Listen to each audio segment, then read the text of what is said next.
ये सूत्र कहता है, अंतर यात्रा में साधक को पानी की तरह हो जाना होता है।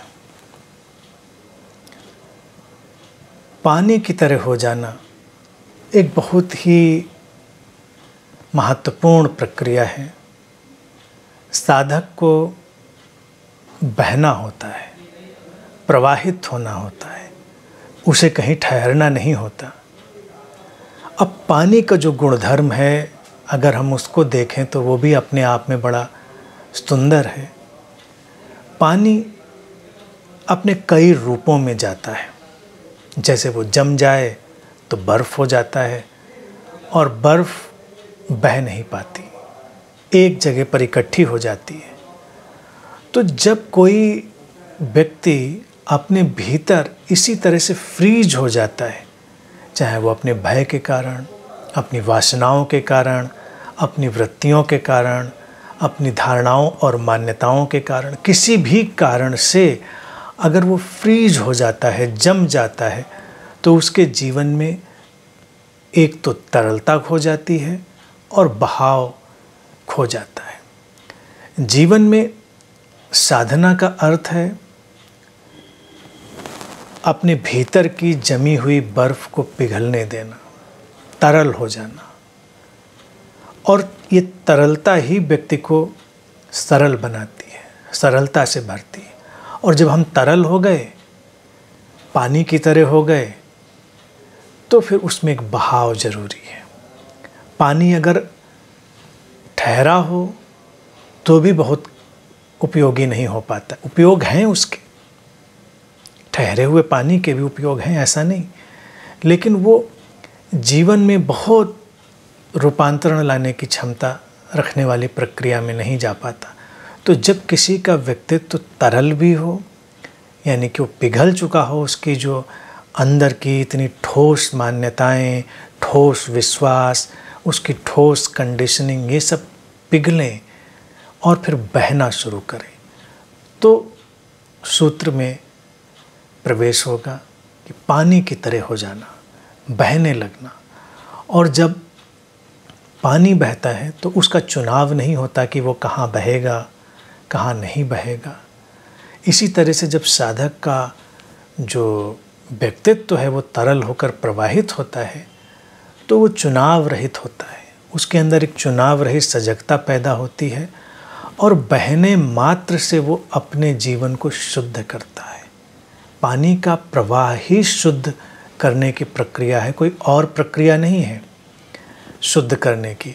तो ये बहाव शुद्ध बनाता है। फिर इस शुद्ध होने की प्रक्रिया से ही जीवन में अनेक अनेक संभावनाएं विकसित होती हैं। महत्वपूर्ण बात ये भी है कि जब पानी बह रहा होता है तो उसका बहना अपनी ही बहने की प्रक्रिया, अपनी इंटेंसिटी से होता है। उसको बहना सिखाया नहीं जाता। यानी कि अगर व्यक्तित्व किसी का तरल होकर बहने लगा है, तो वो अपनी साधना का मार्ग भी ढूंढ लेगा, जीवन का मार्ग भी ढूंढ लेगा, और मार्ग को वो बनाएगा, मार्ग को निर्मित करेगा। बहता हुआ पानी किसी बंधे बंधाए मार्ग पर नहीं चलता। बहता हुआ पानी अपना मार्ग गढ़ता है। इसीलिए साधक मार्ग की बात नहीं पूछता किसी से, और मार्ग की चिंता भी नहीं करता। वो इस बात की भी चिंता नहीं करता कि ये मार्ग ठीक जा रहा है या गलत जा रहा है, क्योंकि वो जानता है कि जब बहेगा तो मार्ग बनेगा, और बहना ही उसकी मंजिल है। फिर जहाँ भी उसको पहुँचना होगा पहुँचेगा, जिधर मुड़ना होगा मुड़ेगा, और अस्तित्व की सारी शक्तियाँ ही उसको सहयोग करेंगी, कोऑपरेट करेंगी। तो ये जो स्थिति है पानी की तरह हो जाने की, इसीलिए सर्वाधिक महत्वपूर्ण है। और जब ये तरलता व्यक्ति के अंदर आ गई होती है, तो व्यक्ति बड़ा ग्रहणशील हो गया होता है, सहयोगपूर्ण हो गया होता है। पानी का एक गुणधर्म ग्रहणशीलता भी है।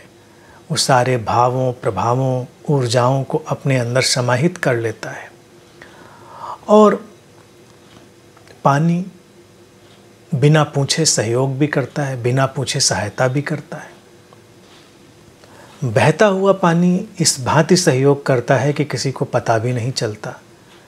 प्यासे की प्यास बुझ जाती है, जो पेड़ पौधे होते हैं उनको जीवन मिल जाता है, उनको पानी मिल जाता है, और वो कभी सहायता करता हुआ दिखता भी नहीं। इसलिए ऐसा साधक बहुत सहयोगी होता है, उसके अंदर एक स्वाभाविक सेवा भाव पैदा होता है। सेवा को करने की ज़रूरत नहीं पड़ती।